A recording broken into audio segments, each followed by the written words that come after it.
President Aquino signed the amended AMLA and the Terrorism Financing Prevention and Suppression Act. The first law allows the Anti Money Laundering Council to look into suspicious bank accounts without the depositor's consent.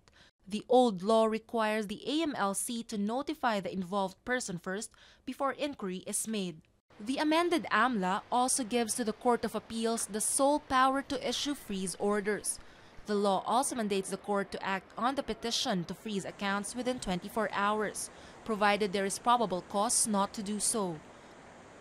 No court is allowed to issue restraining orders against any freeze order except the Supreme Court. The anti-terrorist financing law, meanwhile, penalizes any person who deals with property or funds involved with terrorist groups.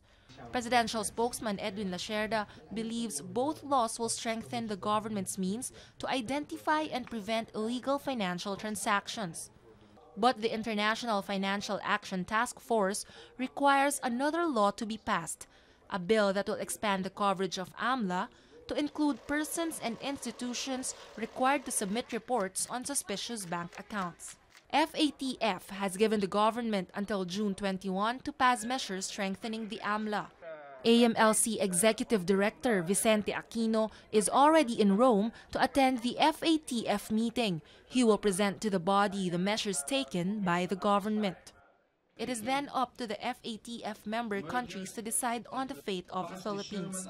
If blacklisted, financial transactions involving the country will be highly scrutinized. This could mean higher transaction charges and delayed remittances of overseas Filipino workers.